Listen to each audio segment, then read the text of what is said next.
যদি বিয়ের পর তিথিকে নিয়ে ভাইয়ার সামনে গিয়ে দাঁড়াতে, তাহলে কিন্তু তোমাকে চাকরিটা হারাতে হতো না। আই এম সরি আপু। তুমি এত টেনশন করো না। আমার একটা শেষ অনুরোধ রাখবেন? হ্যাঁ বলো। আমি আপনাকে বন্ধু ভাবতে পারি? অবশ্যই পারো। আশিক ভাই যেভাবেই হোক রিমাকে খুঁজে বের করবে, সে সব জায়গায় খুঁজবে। আমার কেন জানি মনে হয় আমার রিমাকে খুঁজে পাওয়া যাবে না। যা ঘটেছে চেপে যেতে হবে, অন্য একটা গল্প সাজাতে হবে। গল্প? বলছি আশিক জোর করে রিমাকে রেপ করেছে।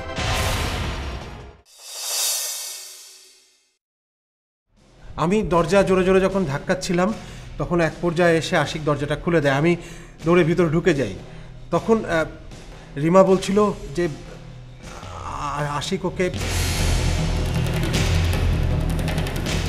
যাই হোক তারপর আমাকে আশিক একরকম জোর করেই রুম থেকে বের করে দিল এবং তারপরে আশিক জোর করে রিমাকে, actually what should I say, পরদিন আর রিমা বাসায় ছিল না, বাসা থেকে বেরিয়ে যায়। আশিকের সাথে সকালে আপনার দেখা হয়েছিল? আশিক আমাকে জানিয়েছিল যে রিমা বাসায় নেই। মানে আমি কিছু জানি কি না রিমা সম্পর্কে।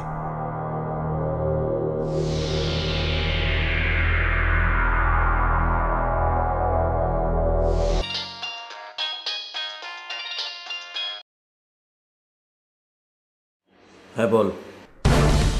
তুই কোথায়? আছে এক জায়গায়।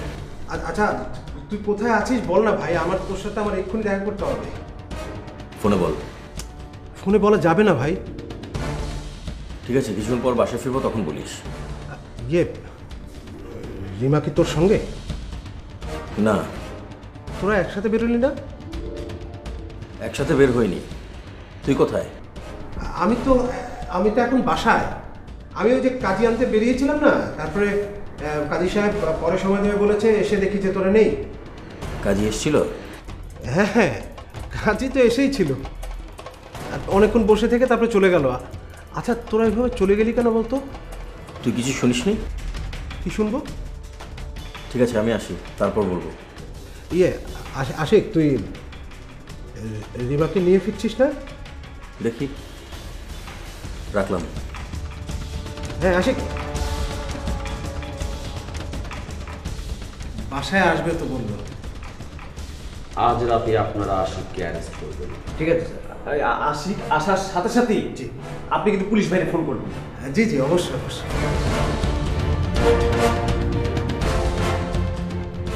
আশিক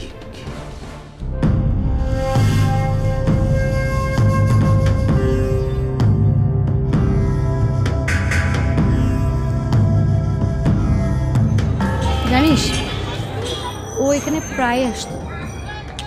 ওকে তো তুই এভাবে খুঁজে পাবি না। ছবি আছে তোর কাছে? না। ছবি থাকলে পত্রিকায় বিজ্ঞাপন দিয়ে দে, আই থিঙ্ক পেয়ে যাবি। ওর ছবি কোথায় পাই বলতো? যাকে এত ভালোবাসিস তার ছবি নাই কেন? ছবি আছে, কিন্তু অস্ট্রেলিয়াতে। তোর ফুপিকে বল মেল করে দিতে। এটা অবশ্য ঠিক বলেছিস। কার ফোন? জেসিকার। জেসিকা কে? আমার বউ জেসিকা। বউ? তার মানে? এই তো কিছুদিন আগে বিয়ে করেছি। ও মাই গড, তুই আমাকে বলিসনি কেন? ভেবেছিলাম তোকে বাসায় নিয়ে যাবো, জেসিকাকে সামনে নিয়ে তোকে একটা সারপ্রাইজ দেবো। যাবি? তোর বউ অবশ্যই দেখতে যাব, কিন্তু আজকে না, পরে যাব। ওকে। আচ্ছা চল না একটু ওই দিকটা দেখি।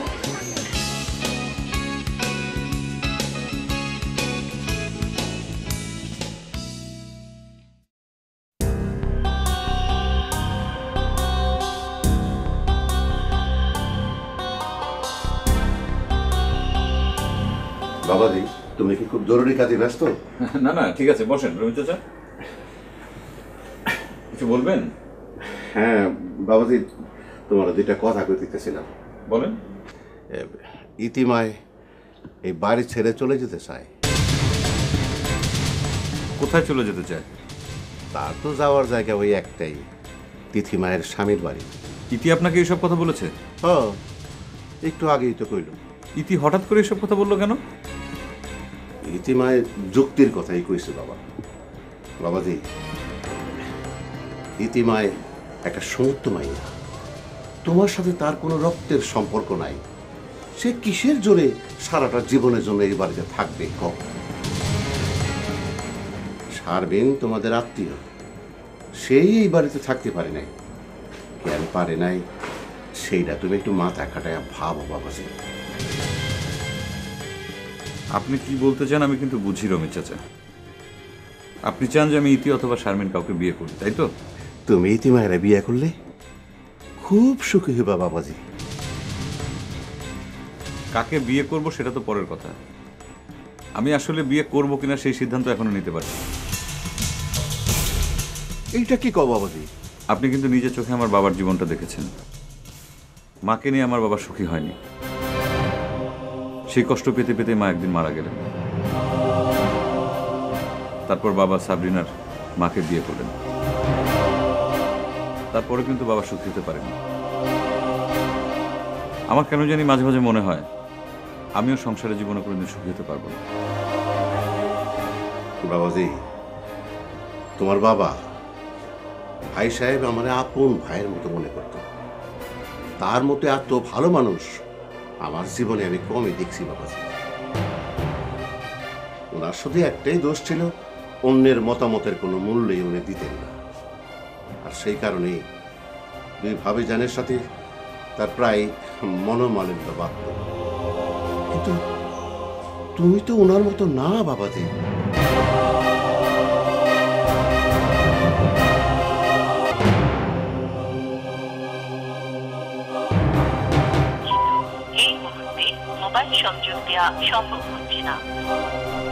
মা, আশিক ভাইয়ের ফোন তো এখনো বন্ধ।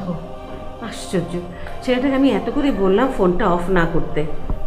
ফোন অফ না করেই বা কী করবে? ফোনটা যদি অন রাখে তাহলে তো পুলিশ ট্র্যাক করে ফেলবে। মা, অন্য কোনো সিম লাগিয়ে কথা বললেই তো পারতো। হ্যাঁ, কাল সকালে ওর 24 ঘন্টা দেওয়ার টাইমটা শেষ হয়ে যাবে। এর মধ্যে যদি রিমাকে খুঁজে আনতে না পারে তাহলে তো আসল কথা ঠিক হয়ে গেল। না মা, আমি এটা বিশ্বাস করি না। সুস্থ মাথাতে কেউ কাউকে মেরে ফেলতে পারে না, কিন্তু ওর যদি মাথা গরম থাকে তাহলে তো রিমাকে। না মা, এটা হতেই পারে না। আশিক ভাই রিমাকে মেরে ফেলবে, এটা অসম্ভব। মা, কেন তোমার মনে নেই দক্ষিণখানে রিসোর্টে আশিক রিমাকে বলেছিল রিমা যদি বিয়েতে রাজি না হয় তাহলে সে রিমাকে মেরে ফেলবে? তখন তো সিচুয়েশনটা অন্যরকম ছিল মা। আরে সিচুয়েশন আগের মতো হতে কতক্ষণ? ধরো ওদের মধ্যে যদি ভুল বোঝাবুঝি হয়, রিমা যদি বলে যে আমি তোকে বিয়ে করবো না, তখন তো আশিক রেগে মেগে ওকে মেরে ফেলতে পারে না? না মা, আমার সেরকম কিছুই মনে হয় না। এত অধৈর্য না হয়ে আমরা একটু ধৈর্য ধরে অপেক্ষা করি। কালকে 11টা পর্যন্ত দেখি। আমার ধারণা আশিক ভাই অবশ্যই রিমাকে খুঁজে বের করবে। রিমাকে খুঁজে পাওয়ার কোনো লক্ষণই তো খুঁজে পাচ্ছি না বৌমা। মা, আল্লাহর উপর ভরসা রাখেন মা।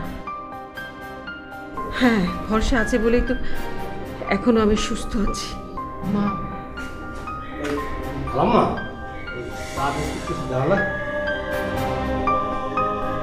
না, লাগবে না। আপনি যান।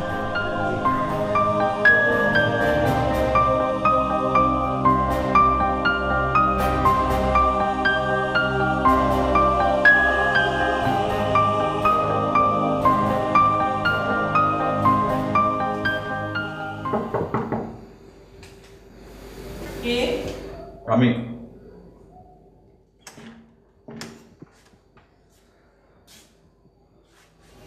সরি, এত রাতে ডিস্টার্ব করলাম। আমি ডিস্টার্ব হইনি, আসুন ভেতরে আসুন। ইটস ওকে, এখানে দাঁড়িয়ে কথা বলি। তুমি নাকি চলে যেতে চাচ্ছ? হ্যাঁ। তুমি কি সিরিয়াসলি কথাটা বলছো? কবে যেতে চাচ্ছ? আপনি চাইলে কালকে। দেখো ইতি, আমি চাই না যে তুমি সাইফের বাসায় গিয়ে থাকো। আপনি না চাইলেও আমাকে যেতে হবে, কারণ যাওয়ার আর কোনো জায়গা নেই। কেন? তুমি আলাদা বাসা ভাড়া করে থাকতে পারো। ভাড়া কে দেবে? আপনি। তুমি আমার অফিসে জয়েন করলে। আপনার করোনার চাইতে ছোট বোনের আশ্রয়ে গিয়ে বোঝা হয়ে থাকা অনেক ভালো। তুমি করোনা বলছো কেন? করোনাকে করোনা ছাড়া আর কি বলা যায়? দেখো ইতি, তোমার প্রতি কিন্তু আমার একটা দায়িত্ব আছে। অনেক দায়িত্ব পালন করেছেন, আর করতে হবে না। আপনি এখন আসুন।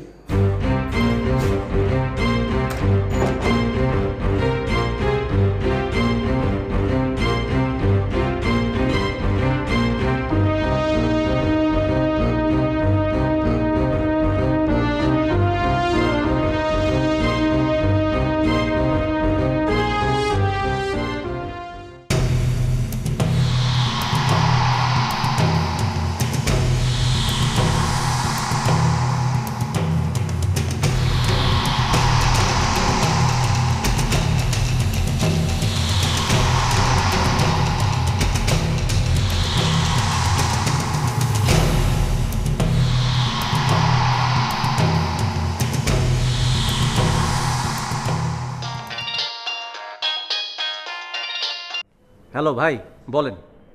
রিমার বাসায় গিয়েছিলে? ভাই আমি তো রিমার বাসার সামনেই খাড়াইয়া আছি। বাসার সামনে কি করছো? এখনো তো বাসায় ঢুকি নাই ভাই, ওই পারভেজ সাহেব এখন আসে নাই। পারভেজকে ফোন দাও। আরে ভাই আমি ওনারে অনেকবার ফোন দিছি, ওনার ফোন বন্ধ। লোকটা বিট্রে করলো না তো? করতেও পারে, শত হইলো তো আশিকর বন্ধু। পারভেজ বিট্রে করলে ওকে আসামি করা হবে।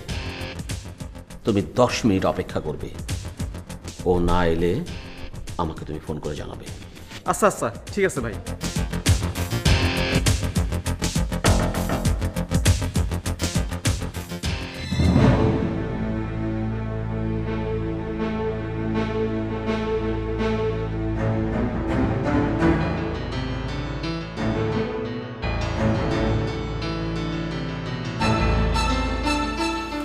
বসো।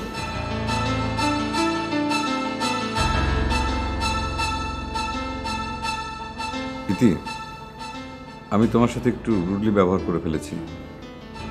I am sorry. আপনি কেন সরি হবেন? অন্যায়টা তো আমারই হয়েছে। দেখো ইতি, তুমি আমার বাসায় থাকো, স্বাভাবিকভাবেই তোমার সমস্ত দায়িত্ব কিন্তু আমার। তুমি যদি কোনো বিপদে পড়ো, সেই দায় কিন্তু এড়ানো আমার পক্ষে সম্ভব না। ঠিক শারমিনের বেলাও একই কথা। ওই রকম না বলে চলে গেল, সেই জন্যই কিন্তু আমি রিঅ্যাক্ট করেছিলাম। শারমিনের খোঁজ পেয়েছেন? হ্যাঁ, কিছুক্ষণ আগে টেক্সট করেছিল। এখন কুয়ালালামপুর। কুয়ালালামপুরে কেন? ও কানাডা চলে যাচ্ছে। কুয়ালালামপুরে 4 ঘন্টার ট্রানজিট। আপনি তো ওকে ফোন করতে পারতেন। ফোন করেছিলাম কিন্তু কল রিসিভ করেনি। ও আমার কারণে চলে গেলে নিশ্চয়ই আপনাকে জানাতো। অবশ্য ঠিক বলেছো। ও যা চেয়েছে আপনি তা দেননি, তাহলে ও কেন এখানে পড়ে থাকবে? তোমার কি মনে হয় শারমিন আমার কাছে যা চাচ্ছে আমার কি সেটা দেওয়া উচিত? আপনি কাকে কি দেবেন না দেবেন এটা একান্ত আপনার নিজের ব্যাপার। আমাকে কেন জিজ্ঞেস করছেন? না মানে তোমার কাছ থেকে আমি ওপিনিয়নটা চাচ্ছিলাম। আমার ওপিনিয়ন যদি জানতে চান তাহলে বলবো, আপনি যদি শারমিনকে ভালোবাসেন তাহলে আপনার কানাডায় গিয়ে ওকে ফিরিয়ে আনা উচিত। তাই? এমন নির্লিপ্ত উত্তর আমি আপনার কাছে আশা করিনি। তাই বলার অর্থ আমি তোমার অপিনিয়নটা শুনলাম। আপনি ডিনার করবেন না? তুমি টপিকটা চেঞ্জ করতে চাচ্ছ তাই না? এড়িয়ে যাচ্ছ? কোনোটাই না। আমি জানি শত চেষ্টা করেও আমি আপনার মনের কথা জানতে পারবো না। কি জানতে চাও বলো? সরাসরি জিজ্ঞেস করব, আপনি কি শারমিনকে ভালোবাসেন নাকি অন্য কাউকে? অন্য কাউকে মানে? মানে অন্য কোনো মেয়েকে। আমি জানি না ইতি। সত্যি জানেন না? সত্যি জানি না।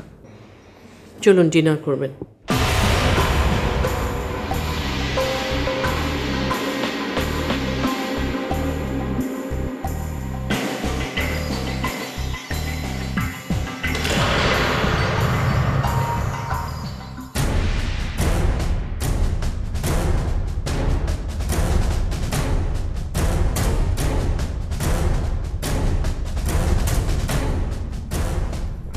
মার শরীরটা খুব খারাপ। এর জন্য তো তুমিই দায়ী। কেন? এই মোফা, মোফা দেখো তো কেন আজ শুধু তোমার জন্য আমাদের এই ফ্যামিলিটা বিপর্যস্ত হলো। প্লিজ আমাকে আর এভাবে বলো না। আসসালামু আলাইকুম। আপনারা ঠিক? আমার নাম আজিজ। আচ্ছা, এই লোকটাই কি তাহলে সেই আজিজ? উনি পারভেজ, আশিক সাহেবের বন্ধু। পারভেজ তো আশিক ভাইয়ের ফ্রেন্ড, উনি কেন আজিজের সাথে? ভাবি না? হ্যাঁ। ভাবি আসসালামু আলাইকুম। ওয়ালাইকুম সালাম। ভাবি, আপনি আমার চিনতে পারছেন? শুনেছি আপনার নাম। আমি কিন্তু আপনার নাম অনেক শুনছি। কার কাছে শুনেছেন? আমার বোনের মুখে। শিমু, আমার বোন।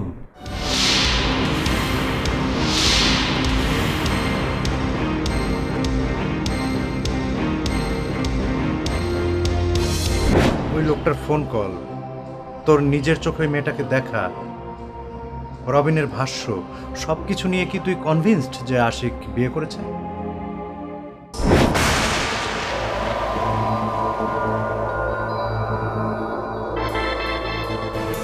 আপনারা বসুন প্লিজ। G thank you. আসেন। তুমি ভেতরে যাও। না, ভাবিও থাকুক, মানে আমরা যেটা বলবো সেটা ভাবিরও শোনা দরকার। ভাবি বসেন, বসেন। আমি তাহলে শুরু করি। আপনারা কি বলতে চান সেটা আমি খুব ভালো করে জানি, আমার হাজবেন্ডও জানেন। না না, শোনো না কি বলে, আপনি বলুন।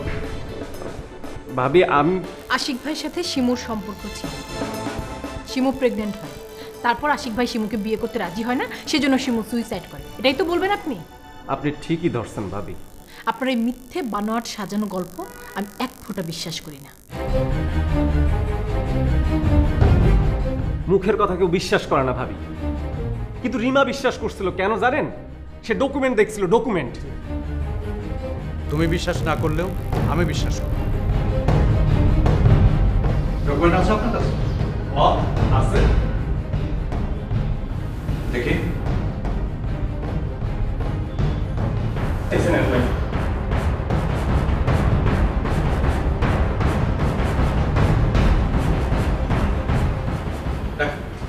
নিজের চোখে দুটো পয়সা খরচ করলে এরকম ডকুমেন্ট হাজারটা জোগাড় করা যায়, যে কেউ করতে পারে। আপনারা আসলে সব করছেন আশিক ভাইয়ের সাথে রিমার বিয়েটা ভাঙার জন্য। ভাবি, আমি আমার মরা বোনকে দিতে হবে বাবু। আমি এত বড় মানুষ না, করতে পারবো না।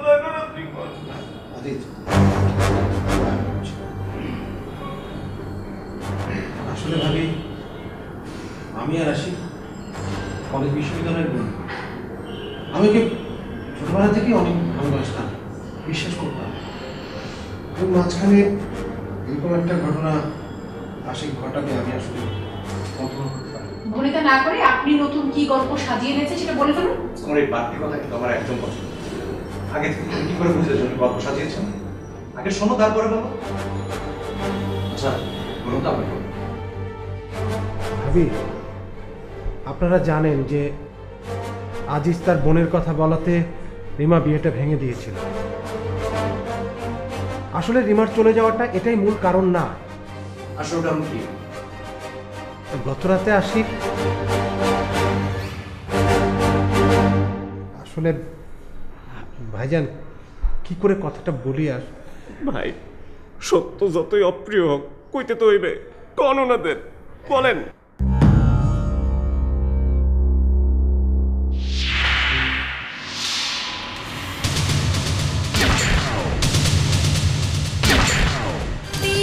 পাহাড় পাড়ি দিতে সংশয় মনে বাঁধে যখন, দ্বন্দ্বের ছলে চোখের জলে এলো মেলো সবই তখন।